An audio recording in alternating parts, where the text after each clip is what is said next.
Welcome, everybody. We're going to go ahead and get started. Thanks so much for joining us today for what is the second of our three virtual town halls celebrating and exploring the success of the Oak Ridge Vision 2020. My name is Marty Schneider of Longenecker Associates, and I truly am grateful for the opportunity to facilitate this series of discussions on this really important topic. So a few logistical items before we get started. We invite you as participants to be, active in this discussion. Please use the Q&A interface that's built in to this platform, and I'll work in those questions as we go along in this discussion. And so please keep them coming, and we'll work them in and make this a real interactive opportunity today. So, our goal over these sessions is not just to celebrate, although Vision 2020 certainly is a success worth celebrating. We're also really trying to pull back the curtain on the strategies, partnerships, decisions, and approaches that made Vision 2020 so successful. We started last week with a discussion with the UCOR and Department of Energy leadership, as well as the corporate parents, to talk about some of the high-level approaches and innovations that made this possible. And today, in the second discussion, we're really going to focus on partnerships and how partnerships supported this vision to really become a reality. So with us today are Eric Abelquist from Oak Ridge Associated University, Wes Hines from the University of Tennessee, Kevin Adkisson from the Building Trades, Jimmy Hart from the Metal Trades, Ashley Saunders from UCOR, and Ron Woody, County Executive for Roane County. So we really appreciate you all being here.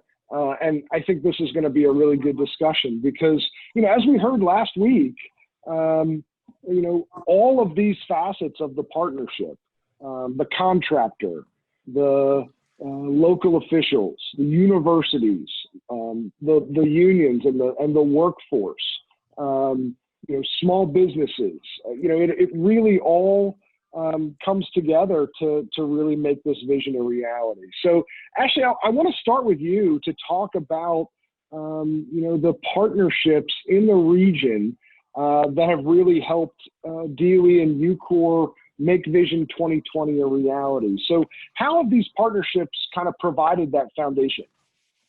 Thanks, Marty. Just for those who don't know me, I wanted to provide a little bit of context about who I am. So I am currently the in-state and federal land reuse manager at UCOR. It's a new role for me, where I have responsibility for the remaining activities at the East Tennessee Technology Park, including the final remedial activities, the construction of National Historic Preservation facilities, as well as all the transfer activities. So this is a new role for me, but I've been serving as the Chief of Staff for the past several years for UCOR.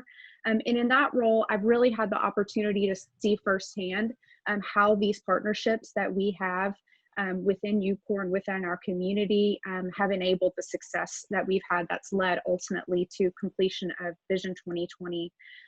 So first and foremost, I would just say the partnership that we have with our client, DOE Oak Ridge Office of Environmental Management, has been foundational. And it's something that we work on as a team every single day.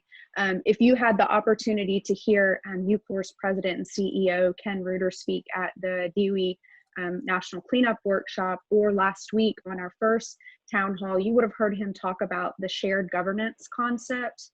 And so that's truly where all of our partners and our workforce have a seat at the table.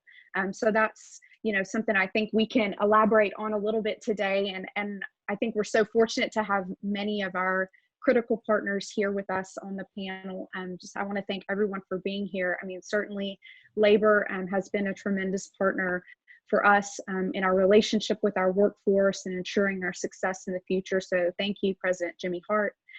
for being with us from the Metal Trades Department, and Kevin Adkisson, who is from East Tennessee, got his career start at ETTP and is now in a national leadership role with the building trades. I would also say our community partners have been incredibly strong, the communities where we do our work. We're so fortunate to have a leader like Ron Woody, who is the county executive for Roane County, but also is in a leadership role with the Energy Communities Alliance, who's been a great industry partner for us. Eric Abelquist represents the partnerships that we have with our other Oak Ridge Reservation contractors. I think we've all seen, as the contractors here in Oak Ridge, the benefit of having partnerships and coming together and talking about our shared visions, especially as the cleanup work in Oak Ridge moves east onto the Y12 site and the ORNL site to enable their cleanup, to really understand, to enable cleanup will enable their missions by understanding the priorities of their mission, so that we can really be in lockstep with them. And then certainly Dr. Hines with UT and the nuclear engineering program there represent some of our educational and workforce development partners that have really helped ensure that we have the right workforce now and in the future. So those are just some of the groups of partners that we have, and I'm thankful to have them represented here with us today. No, that's really helpful, just to kind of set the stage. I think of anybody here, in this group, Ron. I think, you probably have the most vested in this successful cleanup. And could you talk a little bit about what this success means for Roane County? Thank you, Marty. Appreciate this invitation. And like most of us, we wish we were in a one-on-one in a conference room somewhere or an auditorium that we could speak, but I guess we'll take this as the second next best choice. I'm, again, the county executive in Roane County, which houses X10, Oak Ridge National Lab, K25, ETTP now. And I've been a native of Roane County all my life, have had family that worked at K25 and some of the other facilities, worked up at some of the facilities myself early in my career. I've been county executive since 2010, and it's been a pleasure to work with really the DOE community and our contractors, UCOR, through this time. What I'd like to say, I guess, initially on what it means to us as citizens of Roane County, I want to go back a little bit in something I learned early on, and this is a plug, I guess, for ECA. As we did our peer reviews across the nation throughout the last 8 or 10 years, one thing I really learned is that it appears that each site has its own challenges and opportunities that are often unique to those locations.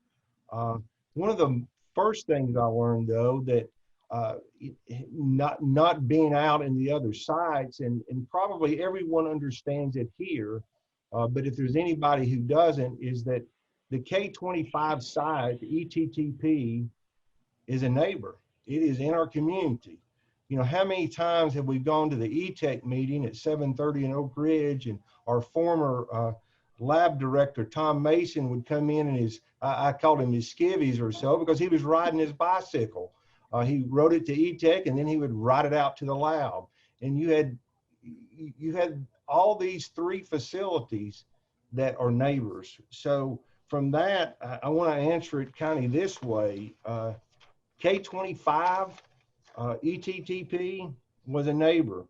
You saw it as you traveled into Oak Ridge on Highway 58.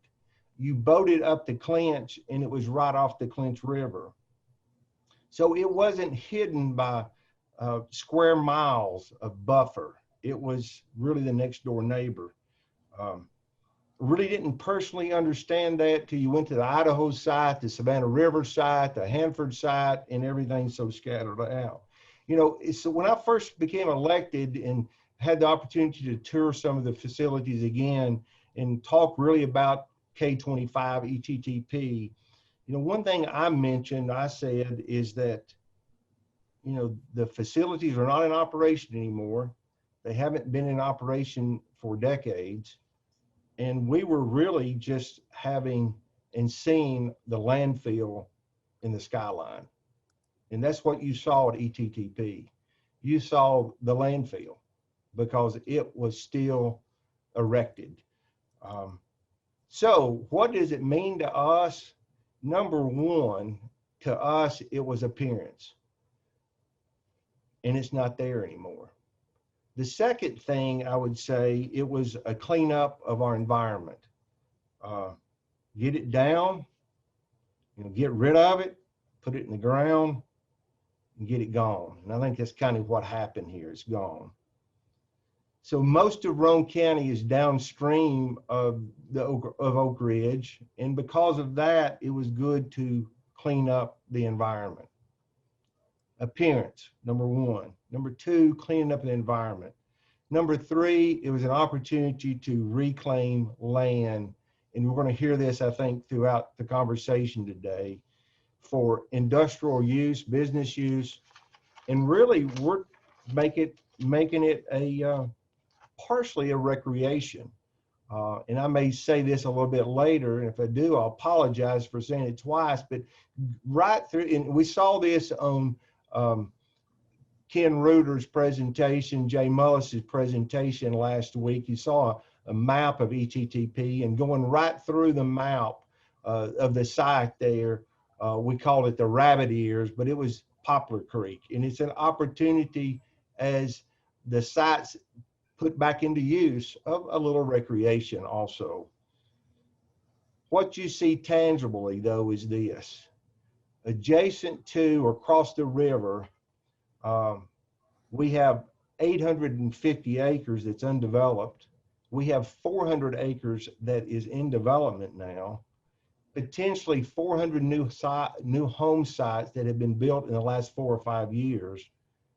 And they do not have to see the landfill in the air anymore. And it's important. I think it's important for us, for our residential development, our industrial development. And so we also have some limited industrial and business use on the site. Hopefully there'll be more. But there has been a change to the landscape. And I think that has motivated and encouraged adjacent businesses and development and workers. And that's been very beneficial to Roane County. So what does it mean? The cleanup accomplishments that have taken place have given us in Roane County and in the region really a clean canvas for a next project and a next development. No, I appreciate that, Ron. It's important to us, and it will continue to be a very valuable asset. No, that's great. Excellent points, all the way around. And I think I want to touch on, one aspect of what you said, and that, that's the workforce that has really been the engine of this success. And, Jimmy, I kind of want to go to you just to talk about, we heard last week, as Ashley mentioned, Ken and Jay in particular, made it clear that one of the keys to the success of this has been the relationship and with labor. And I'm just interested, from your perspective, first to you and then to Kevin. Can you talk a little bit about the training and development and recruitment that went into pulling this workforce together? Well, good afternoon, everyone. Marty, I thank you so much for helping to facilitate. The county exec just really laid out he called it a canvas. And I couldn't think of a better way to describe it, because what that canvas contains is legacy and pride. And when you add legacy and pride to collaboration, which is the strong suit of any UCOR relationship, okay, it's easy to recruit workers. One, we go from generation to generation of workers committed to the mission, from their granddaddies to their pops, to their moms, to their entire families. They have skin in the game of redeveloping and reclaiming Oak Ridge. And what do I mean by that? many of them are true patriots, and they've performed admirably for generations, and they've actually, when I say skin in the game, every worker out there at UCOR in the cleanup can probably talk to somebody in their family that they lost around their kitchen table or in their family lineage. And they lost it to a mission that at the end of the day made America what it is today. Okay, the cleanup, the actual, go back to the origins of the Manhattan Project and moving forward. So when you get that type of collaboration, okay, legacy and pride, it's easy to develop a workforce. But what makes this workforce unique? It's a highly trained workforce. And why is it a highly trained workforce? Because many of the workers have ties to our local building trades unions, which means that generation after generation, they went through the best apprenticeship programs that the world has ever known.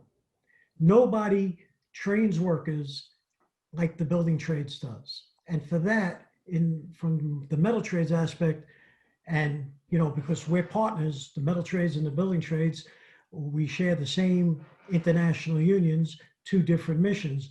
But because we get that skilled workforce that's always seeking employment, okay, on the metal trade side for various reasons, because conditions are different and more advantageous to different people's lives, we get a head start.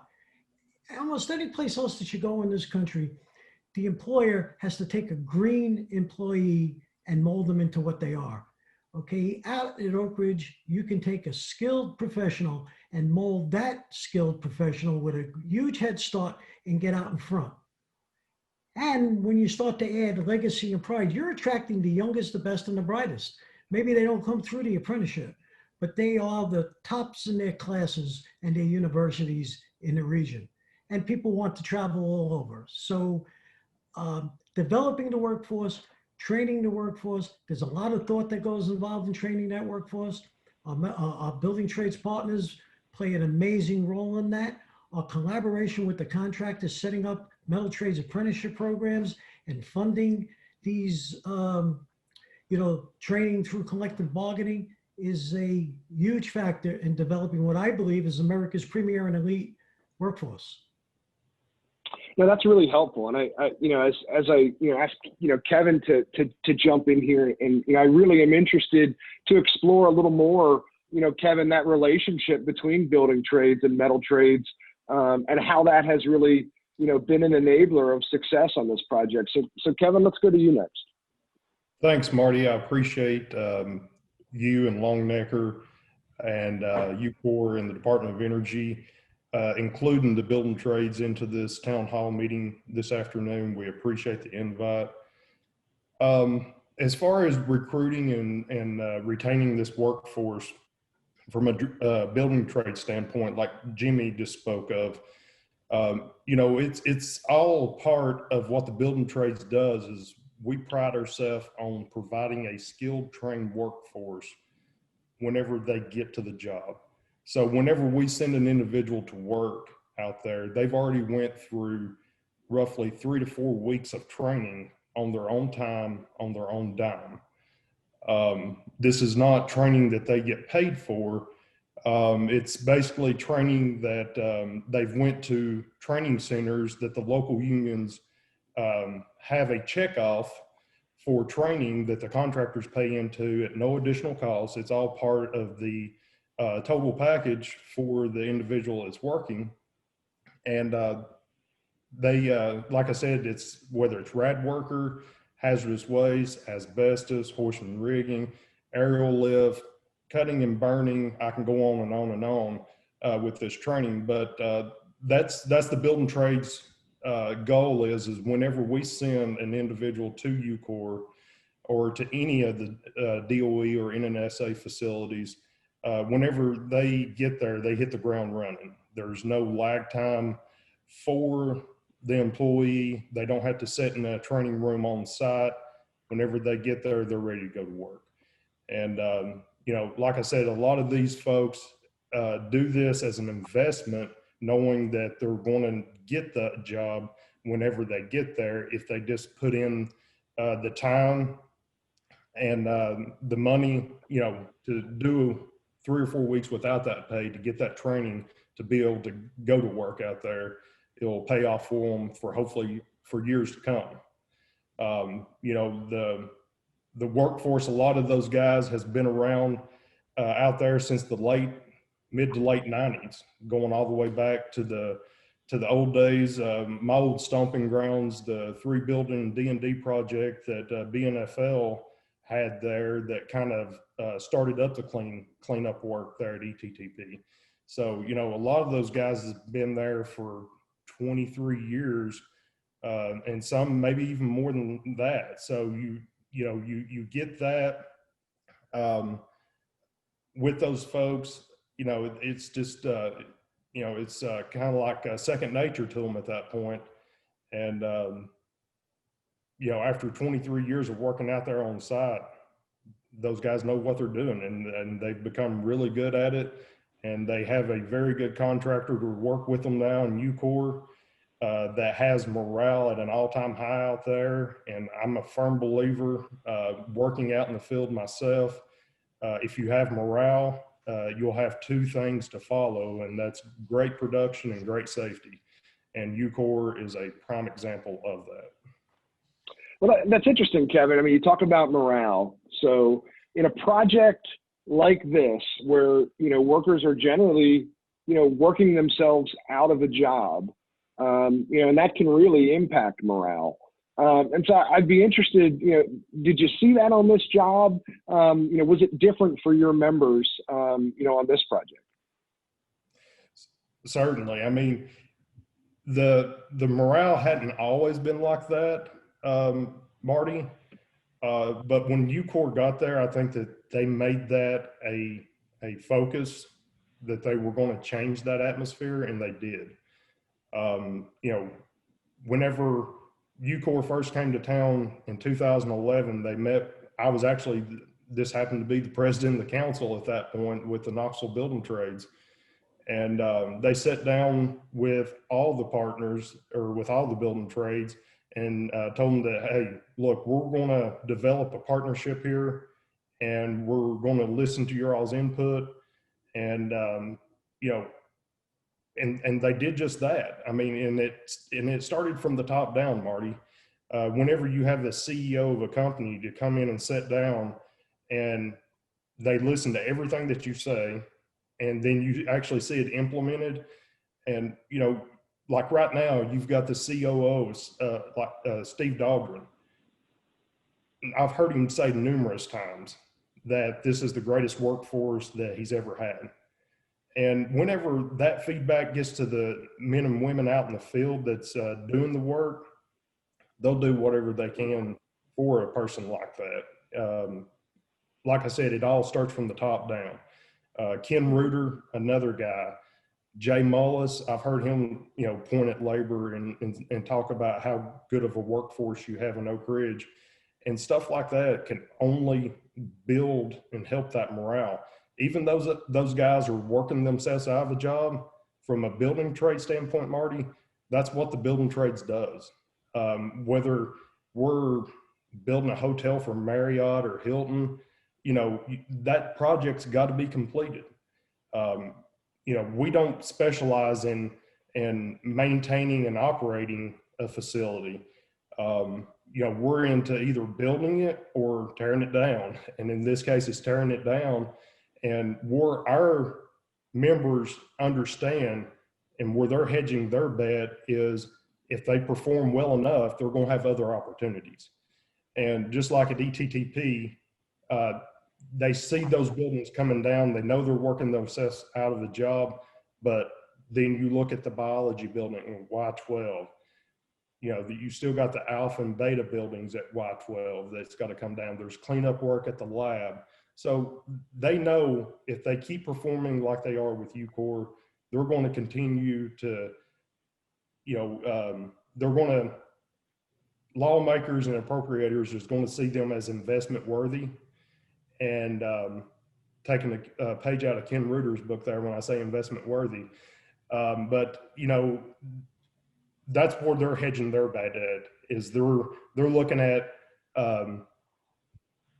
it from that aspect, not working themselves out of a job, but future opportunities. Jimmy, have you seen this as well with with your folks? I mean, the maintenance of this level of morale even through the end of the project. The metal trades is mission first. Okay, that's the way they're bred, that's the way they've been raised, and that's the way they're taught to operate. Nothing gets in the way of the mission. When you stand in the way of a competent, hardworking metal trades worker and a goal, you better be careful, because you're going to get knocked down every time. Nothing stops the metal trades from accomplishing their mission. And we have a whole legacy and history to prove that at many sites throughout the country, not only DOE, but when it comes to shipbuilding for our Navy and whatever, our workforce, again, has this legacy, okay, of completing the mission. And nothing's more important to that. Nothing gives them more pride than to complete the mission, because they're very confident in their abilities. They know they will always be employable. How do they know they'll always be employable? Because this is a unique workforce. What makes it unique? Not only the family ties in their training, but these are the most outstanding individuals in any community that they work in. Many of them have top-notch security clearances. What does that mean?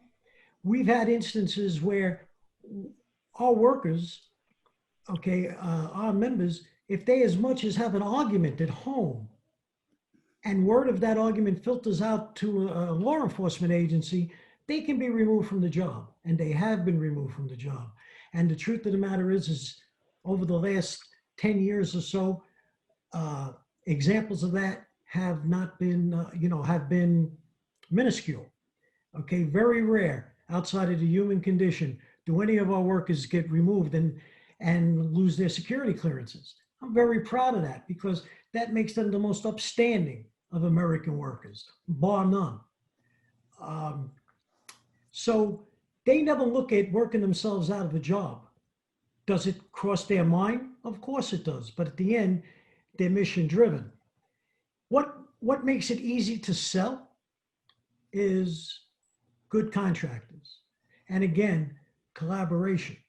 They know the workers, the metal trades workers know that they can depend on UCOR. Okay? They know that when they have a problem, that problem becomes UCOR's problem. Whether it be safety driven, whether it be wage driven, whether it be healthcare driven. Nobody goes to the table looking to hit a home run, whether it's UCOR or the metal trades. They go in with fair objectives and find a way to get things done at the collective bargaining table. And to the credit of UCOR, when there is an inequity, they don't let a contract stand in the way of solving an inequity. For that, they have really bought and earned the loyalty of this workforce. The metal trades workforce committed to the mission, making sure that they do a fair day's work for a fair day's pay. They realize the employer has to make a profit, okay? And they also understand that nothing is more important than the completion of the mission. So at the end of the day, kudos to my partners at UCOR. And from Ken Reuter and his team, too many to mention. There's not a time I cannot pick up the phone and get an answer. There's not a time that I can't look for guidance and not get help. And we share assets and resources all the time. So that filters down from my office, from my representatives, and permeates the workforce thoughts. So recruiting, maintaining, completing the mission, the fact that you're working out of a job, very rarely enters the head of a UCOR employee. That's really helpful. Oh, yes. Go ahead, Ashley. I was just going to add a little bit onto that question as well. You know, I mean, I certainly can't say enough about our incredible workforce and their dedication to the mission and to the safety of each other. But what I would say is that we have really not only been able to communicate to the workforce, you know, that they are investment worthy, but the client and our appropriators have also invested in the future cleanup of Oak Ridge. And so even though they are completing the mission at ETTP on the west end of the Oak Ridge Reservation, there's certainly generational cleanup left to be done at Y12 and ORNL. So the workforce has a lot to look forward to. And in fact, as we accelerated the work at ETTP and were able to begin addressing some of the high-risk facilities at those two sites, we actually were able to increase our workforce in the last 2 years by about 600 in both building trades and metal trades because of some of the wonderful training programs that we were able to implement with their partnership. And so all that together shows you that there's a great future for those workers in East Tennessee who want to stay in this industry. No, that's really helpful.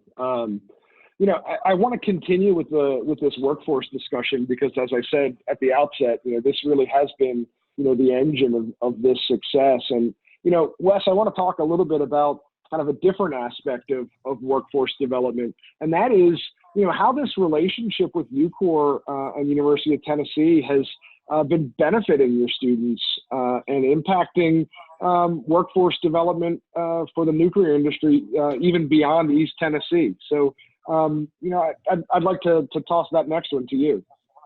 Okay, thank you, Marty. I really appreciate the opportunity to tell our story.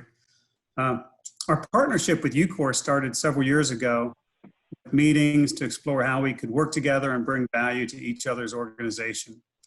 Prior to one of those meetings, I had just attended a Friday ETech meeting in which Eric Abelquist informed us to the magnitude of the national and international needs for nuclear decommissioning. And he ended with the phrase, you know, nothing is certain other than death, taxes, and decommissioning. And I thought about that, and you know, it's so true. And following that meeting, we had a meeting with UCOR, and it became apparent that this industry needs engineers with special training in nuclear decommissioning and environmental management, and that there are fabulous careers available, and that no university had developed such a program. It also seemed pretty strategic to us to begin a program because if you think about it, as nuclear power plants shut down, you know, they're going to hire less people and the decommissioning takes over and they're going to hire more people. And, you know, I've talked to some other, I've been on some other advisory committees from other nuclear engineering departments. I brought that up that, you know, nuclear decommissioning is a great opportunity for our students. And, at one such university, they said, there was a board member and he slammed his hand into the door and said, we're never going to go into nuclear decommissioning. You know, they were just missing the whole point that if we can't do a really great job at the back end, you know, the economic impact of nuclear power isn't going to be there. So we have to really do a great job of efficiently, effectively, and safely decommissioning these plants. But looking at just that trade-off, it's almost like your stock portfolio, right? You know, when one wins, maybe the other loses, you try to balance it off. So really, I looked at it as reducing our students' risk and giving them more career opportunities. So with the assistance of several UCOR execs and managers, we developed a list of required educational topics, necessary skills, and we integrated them into a nuclear decommissioning and environmental management minor that can be earned along with either a nuclear engineering Bachelor of Science or a civil engineering Bachelor of Science. So we teamed with civil engineering to do this too. And anytime you start a new program, you know, it's really difficult to get students interested. You know, no one's ever graduated with that before. How do we know if there is a job? Is there a career there? You know, and it's one of these things where, you know, there's this long tunnel and you know there are these spider webs in that tunnel, but you see that light at the end of the tunnel and you just need to get there. And once you get there, you know, everybody's going to be happy. But But UCOR stepped right up and tried to help us market our new program. They organized seminars for undergraduates and graduate students. In fact, just earlier today, we partnered with a seminar and hosted a bias panel for our students. So, you know, they continue to work with us very closely. They've organized field trips so that our students could better understand the field. They provided scholarships.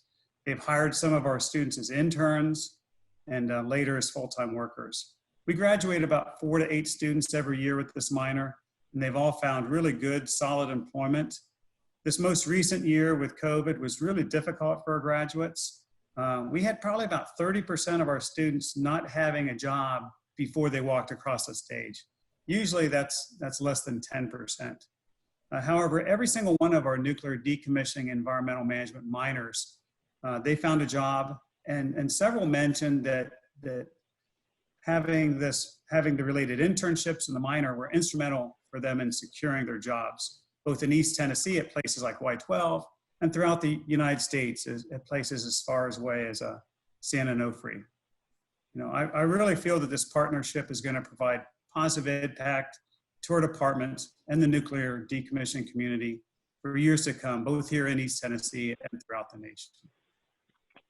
You know, I want to follow up a bit on something you mentioned about the economic impact, right? And I think that, you know, is a nice, you know, segue into kind of another aspect of this. And, you know, Eric, I want to bring you into this discussion here and talk a little bit about the economic impacts you've seen from Oak Ridge's cleanup program, the contracts, the employment, you know, new opportunities for businesses on the cleaned up land. So let's go to you next, Eric.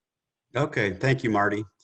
First, I want to mention that I'm grateful for this opportunity. It's actually the last my last duty being associated with ORAU. I'm retiring today after 27 years. So I've been around.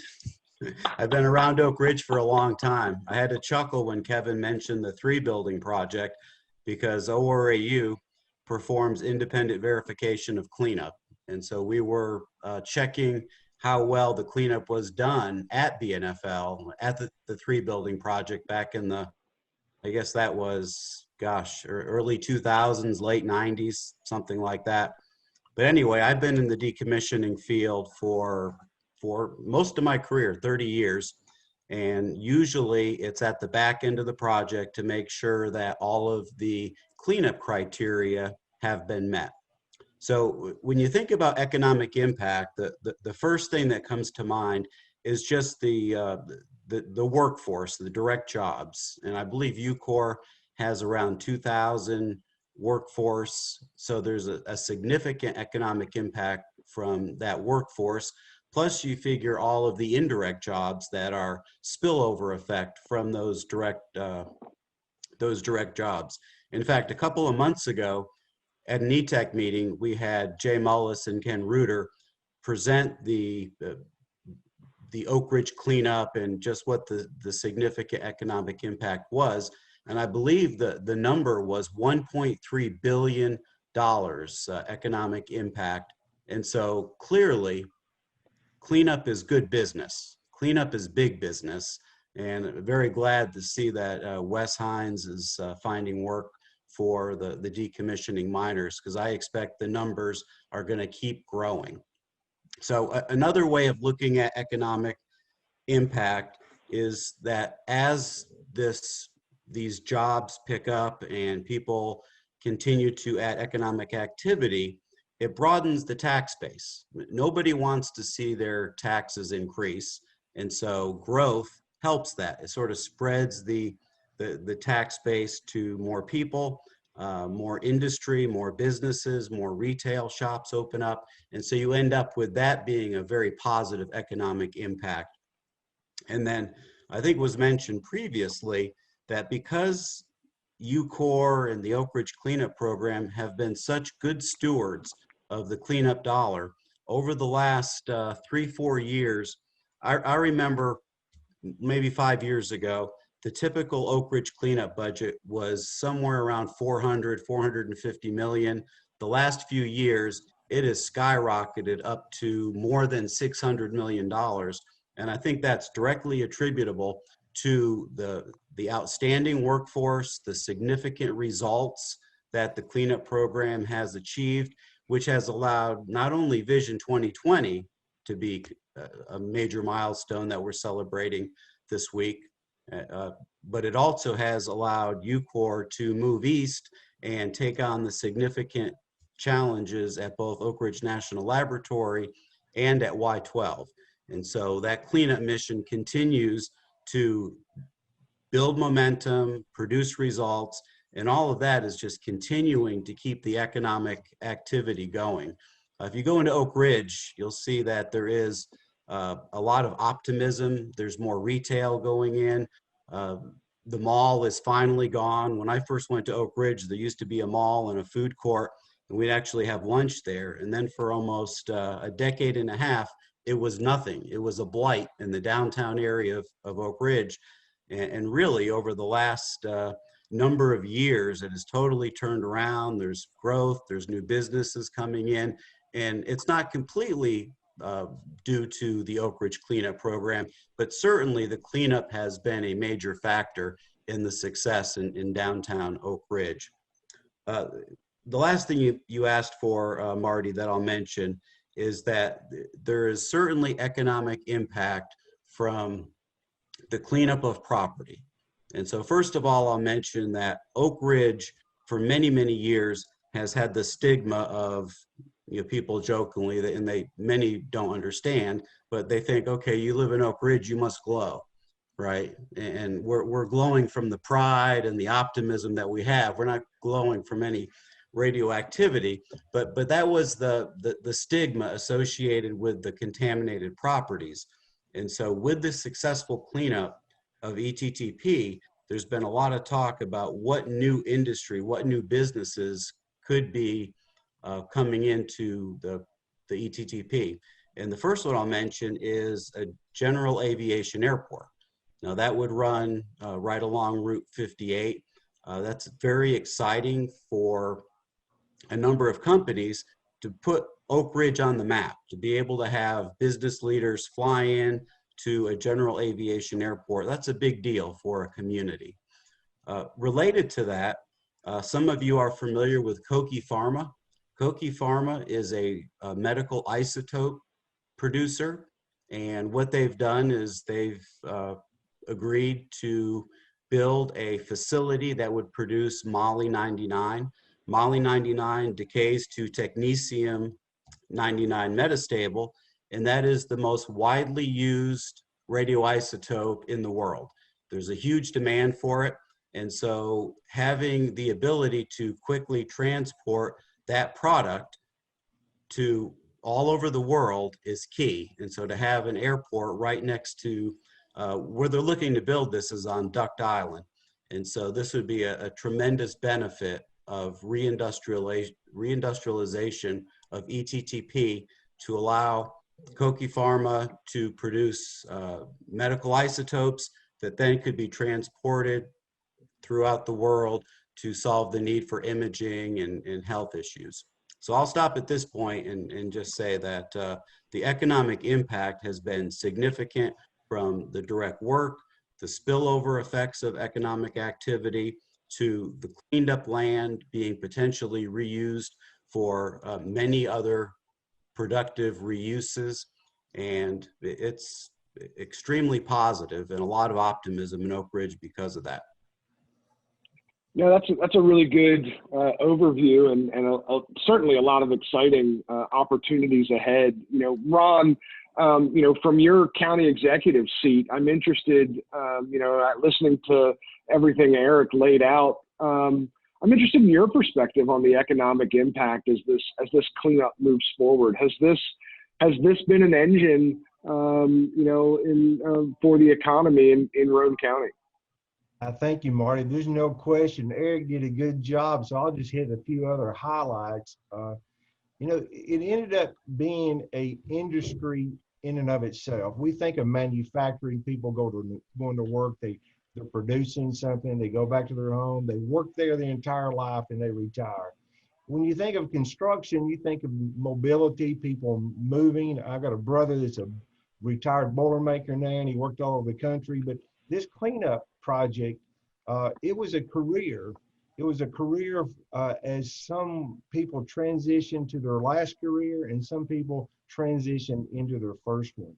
And I think what you see, and you know, this is really exciting for us, the cleanup mission that has taken place, of what we are seeing in the future, and what's going on, and the opportunity to really paint this canvas again. As said, we've got some available flat land. We have residential development in the area, but you see activity taking place. You see appearances change. There's excitement, there's change, and people want to be associated with something successful. And this has been a very successful project, and it's really helped our community in multiple ways. So just briefly, here locally in Roane County, we have a lot of workers that work for UCOR. And I say for UCOR, they work with UCOR, the corporation, because it is a partnership, and that's been mentioned many times. But if I go up and down my hall here, the office I'm at, we have a spouse, 2 spouses that work at UCOR. Where I live, I've got neighbors within walking distance that work at UCOR. You know, and so they're there permanently. It's a new career for some, it's an ending career for some, but they know that there's consistency there. So what do? They go out and they buy houses, they buy vehicles, they buy, you know, we have boats that are sold here, some of the biggest boat retailers in the area. And this COVID did not impact our economy really too negative in Roane County and some other counties, because there was still work going on at Oak Ridge. Some were off work for a while, and you know, it was Christmas at Lowe's as people were fixing up their houses, and you can't find a boat to buy. I wanted to buy a new boat this year. You can't do it. So it has been, and it's an economic engine, no question, that helped our economy. Successful, we've said it, we'll say it again, but success breeds other success. And I think that's what you see. And Eric did a great job talking about all the spinoffs that's happening. It's a multiplier effect in the economy. And, you know, we are very blessed and pleased with the success of the cleanup mission and the continuation of it. I'm a so, you know, Ron, well, and you're a good cheerleader. I want to stay with you and you know, have you put your ECA chairman hat on. First off, thank you for your tremendously effective leadership of the Energy Communities Alliance. It's a great partner for industry, and it's one that I know DOE and UCOR and all of us in the contracting community value a lot. We talked a lot about what made Vision 2020 successful. We talk about this partnership. We talk about, you know, the secret sauce, the special recipe that went into this. But, you know, as you've lived this, are there lessons that you've learned, that you've observed, that you think really can be taken to other folks in your position, to other communities where cleanup is planned or ongoing? What would you tell another county executive hosting a DOE site facing a job like this? What advice or lessons would you export from Vision 2020? So we sit here, we do a tabletop exercise of the success and the blips we have, and say, okay, what worked and what worked well? You know, it's been mentioned and we'll continue to mention. I think one of the most important things in anything we do in life, and I'm not necessarily that good at it, it is communication.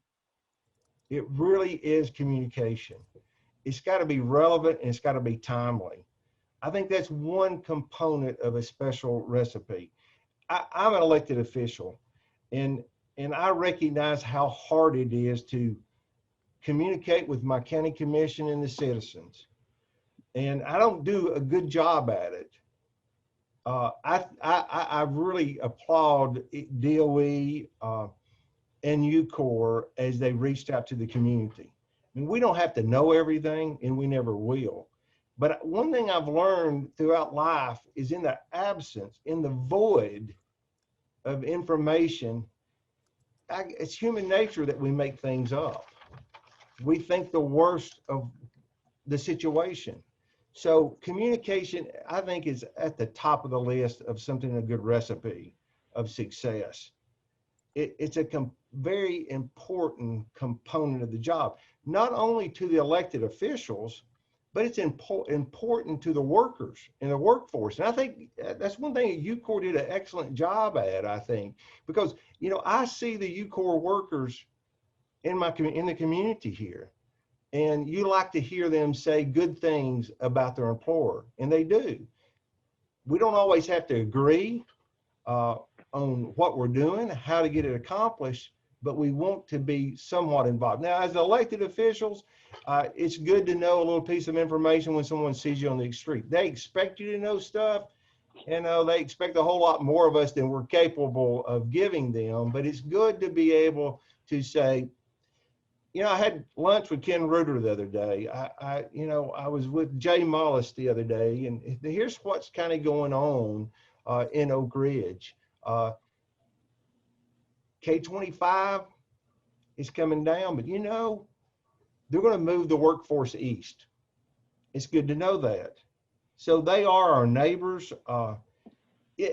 The DOE workers are the neighbors. This summer, I'm gonna regress to a short story. You know, I know y'all hate to hear me telling stories, but I got a call and to put my bee suit on to get a swarm of bees out of a yard here in Kingston. And I go up to the yard, and I'm talking to this gentleman, and he works for Jay Mollis, you know, a DOE worker in our community. And he and I went out there and we caught this swarm of bees. Well, it was good to have the conversation with him, and because the employees of DOE, the employees of UCOR, and the other contractors, they are our neighbors. Number two or number three, I'm not even sure where I'm at on this. What's an important recipe is there was a goal, there was a vision, there was a mission, there was a focus. I think it was mentioned before. You have to let people know where you're going.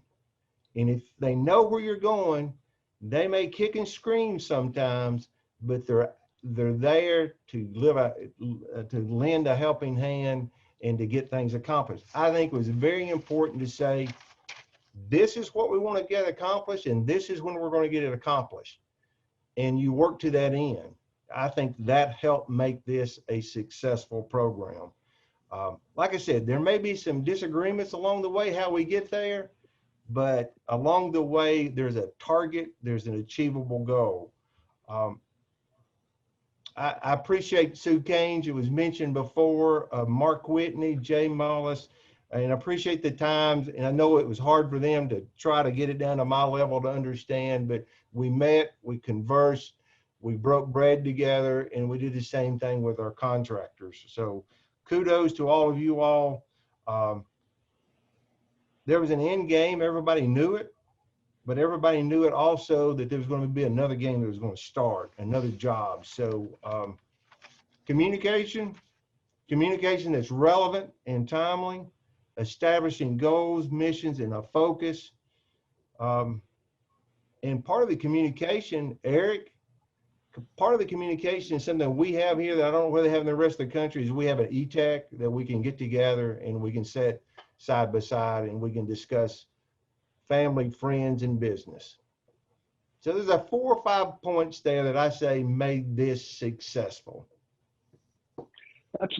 Those are great points, Ron. And I'm interested, Ashley, as you sit in the UCOR chair, and you mentioned in a new job now, but certainly, you've lived through this process.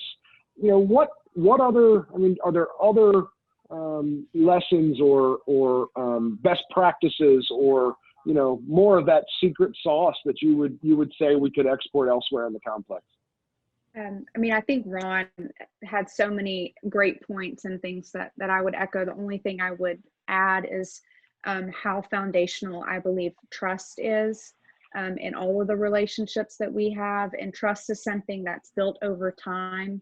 and you have to work on it constantly. And that's not only with the community, but with our workforce.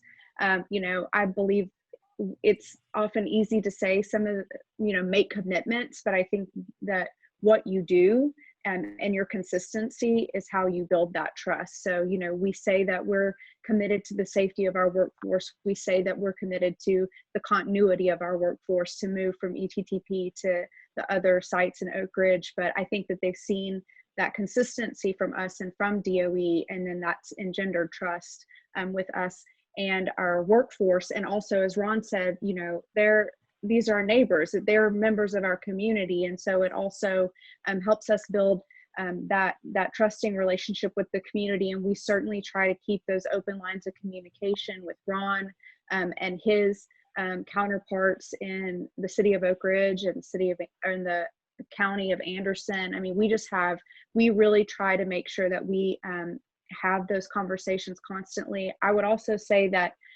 just the development of advisory boards or councils, things where you can draw in community leaders and thought leaders, people who really have a stake in the work that you're doing to build consensus, but also to have tough conversations. As Ron mentioned, it's not always easy, but I think if you have that foundation of trust, then you're able to have those frank conversations and move through them in a productive way and really continue to achieve the goals that you've set. I think, both, you and Ron, as well as others, right? We heard it from Jimmy, we heard it from Kevin, this idea of, yes, there was an end game, but now a new game is starting, right? And so I'd like to talk a little bit about, a couple of different aspects of where we go from here, where this takes us. And, Wes, I'm interested, to follow up, when we talk about where this takes us, a project like this, a success like this, have you seen with your students, that this has increased the awareness of the wide variety of professionals and career opportunities, it takes to pull off a project like this? Yeah.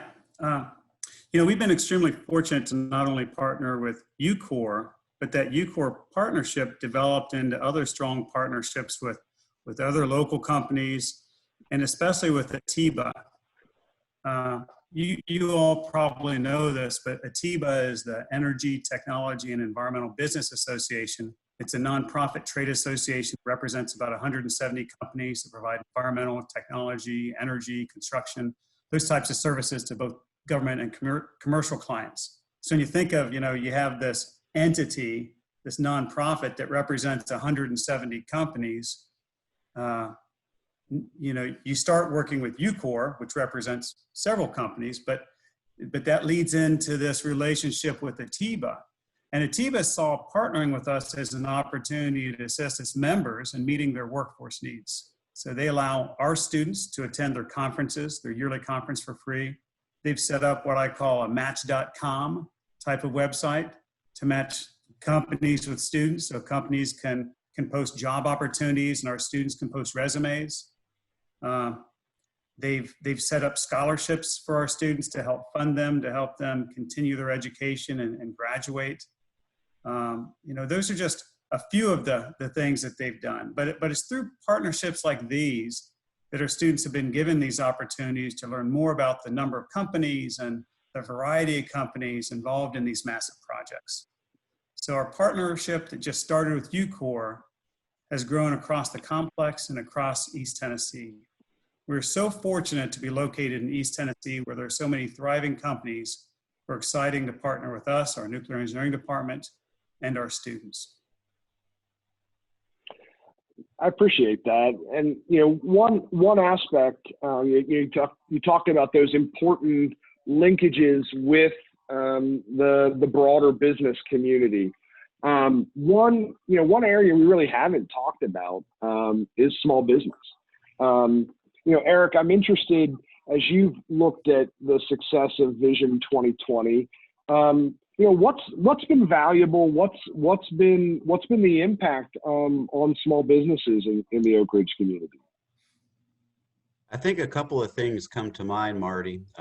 First of all, being associated with success is always a winner. And so the small businesses that have supported UCOR on the cleanup mission, that has positioned them for future success. They're associated with a very successful cleanup contractor, cleanup results, allows to get needed experience so that when other jobs come up, they can feel confident when they're bidding on those jobs that they're going to be well considered because of their performance on the Oak Ridge cleanup team.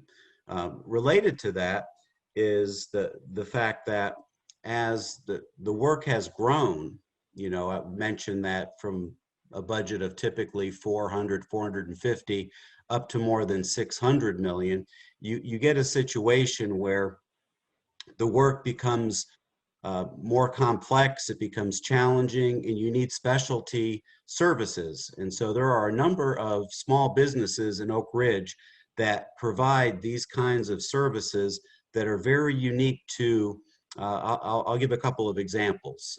Monitoring groundwater contamination. You know, how is it going to be mitigated as it gets into the groundwater, and what kind of solutions, what kind of pump and treat.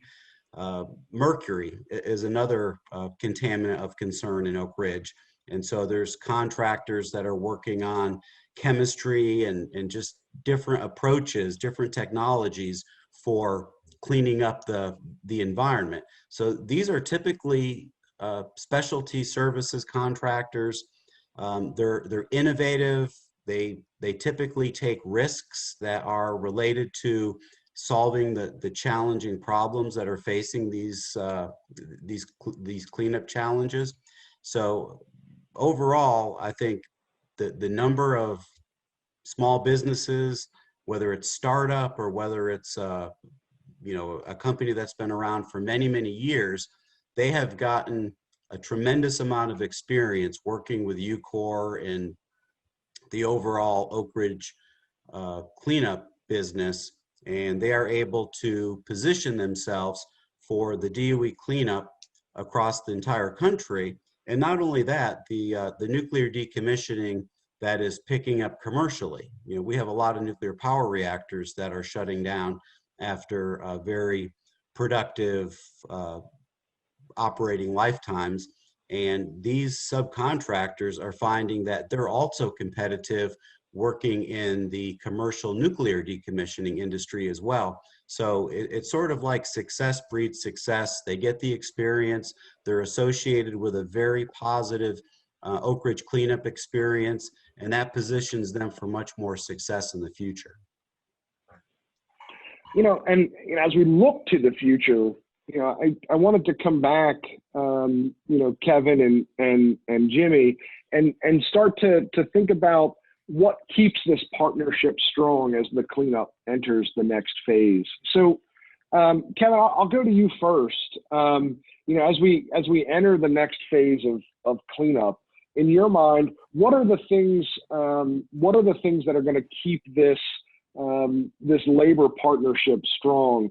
You know, which clearly has, as we've said many times, you know, been one of the foundational success elements of Vision 2020. Thank you, Marty, for the question.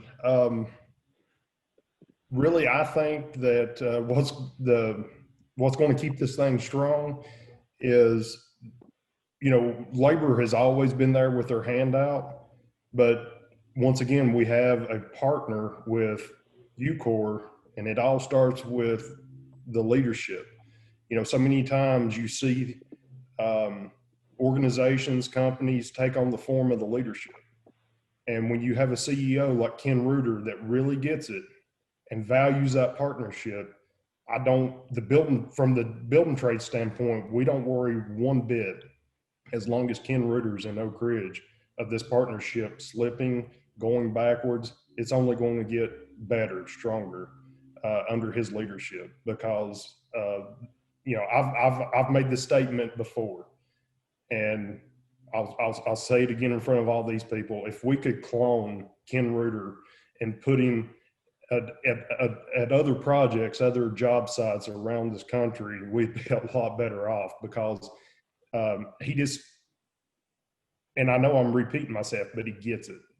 He understands it's a partnership. It's a tripartite, you know, between us, UCOR, and DOE.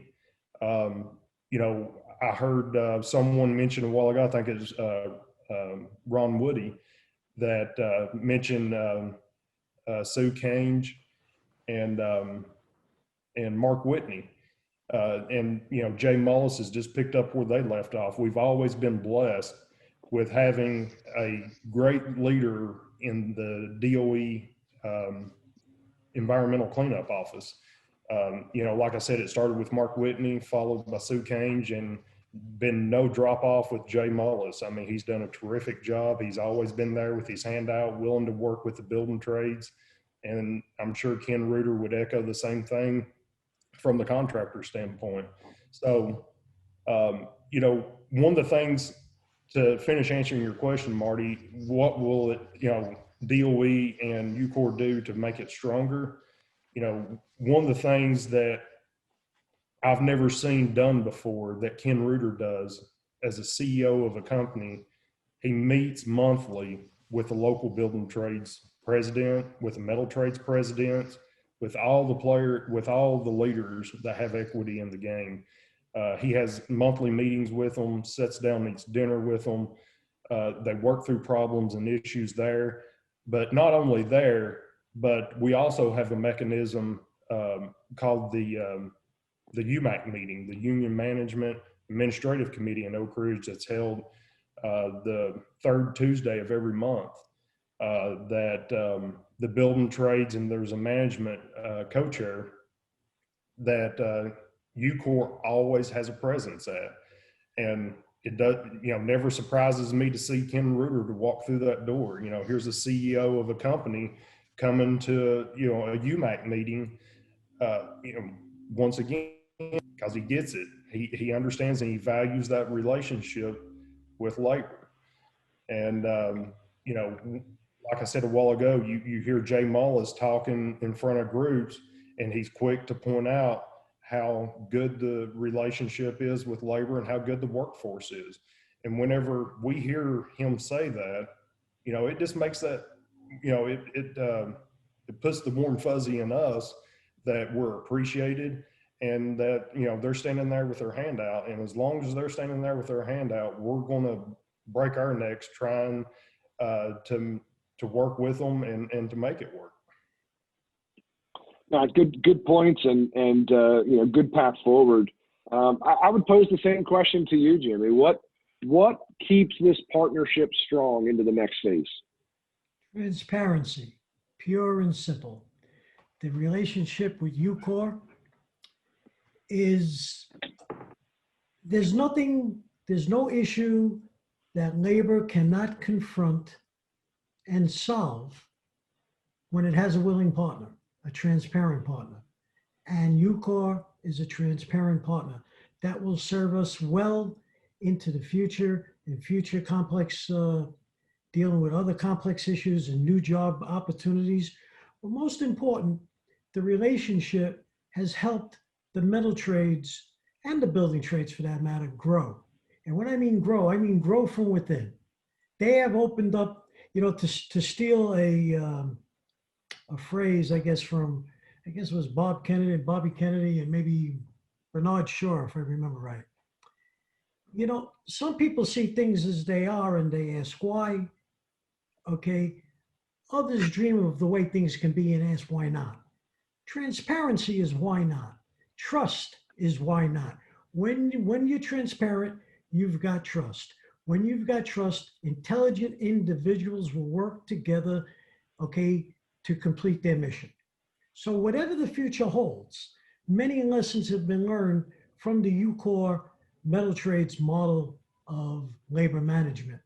And those lessons are going to pay dividends down the road, around the country, and serve many, many more workers outside of the Oak Ridge area, outside of the DOE industrial complex, okay?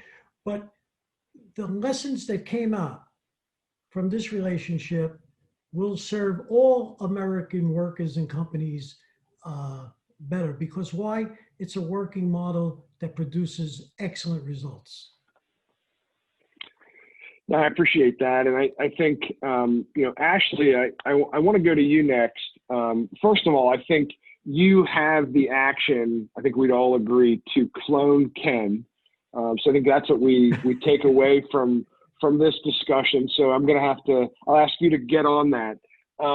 Beyond cloning Ken, what keeps this partnership strong from a UCOR perspective?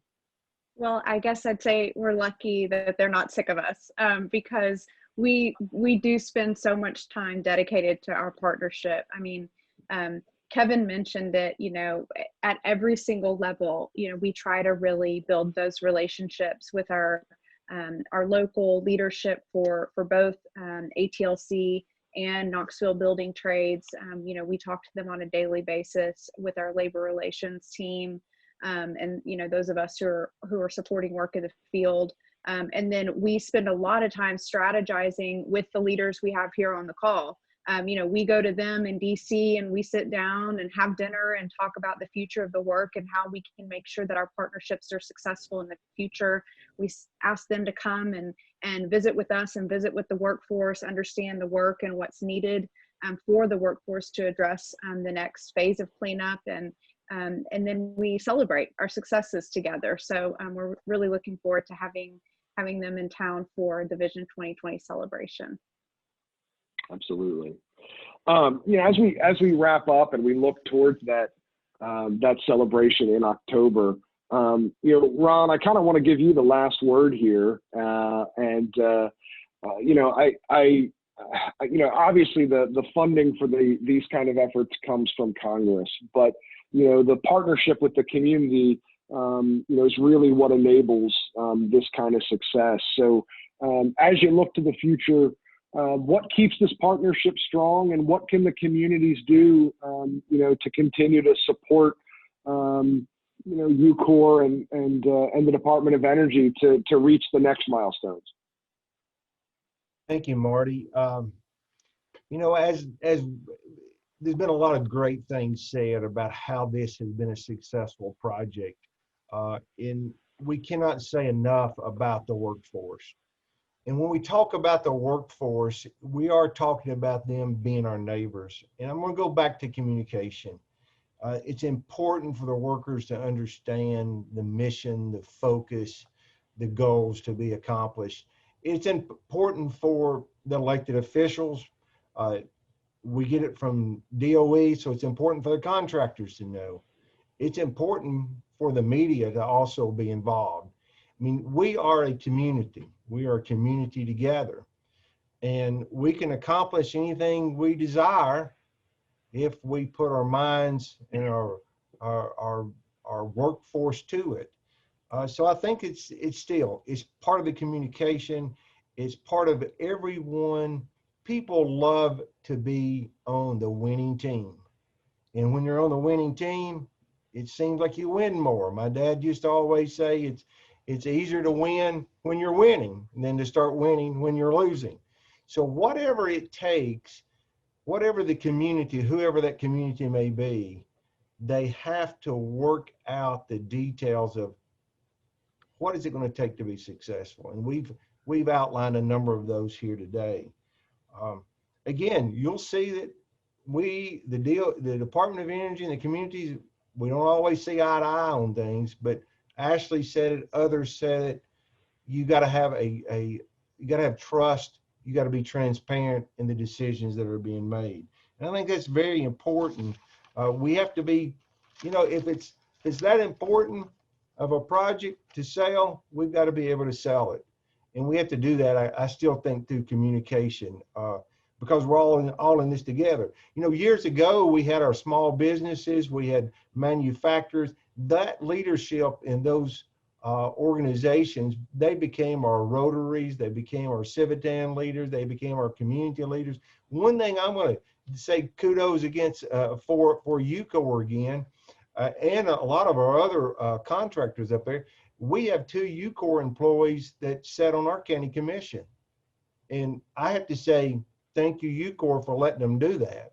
Some businesses do not want their employees in some of these hot topic type of decisions that have to be made with local government. So, you know, as a company is in a community, the leadership of that company extends out from what they're doing at their primary jobs into the community to make the community better. So I think that's something that we have to do. That funding's important, but you'll get funding, I do believe, if you have successful projects. And I think that's one thing that's happened here. That's one reason we get to go east. And let's just hope we can all stay together as a community. May not always agree, but at least we can sit down and we can have a frank discussion and try to get things accomplished. And we'll get it accomplished. Thanks, Ron. I think we'll leave it there today. But before we wrap up, I just want to take a minute and thank Eric for his contributions to Oak Ridge, for sharing his last day with us, and just wish him all the best in retirement, and to congratulate him on behalf of everybody here. I wish we were there to shake your hand. I appreciate that, Marty. Great way to spend my last day. Absolutely. Well, thank you so much to all of our panelists. You know, to those watching, I really hope you'll join us for our next town hall, October 8th, where we're going to focus on what is next for ETTP. And as we've heard today, there are some exciting things ahead. So we look forward to seeing you next week. Thanks so much. Have a great night. Marty. Thank you. Thank you.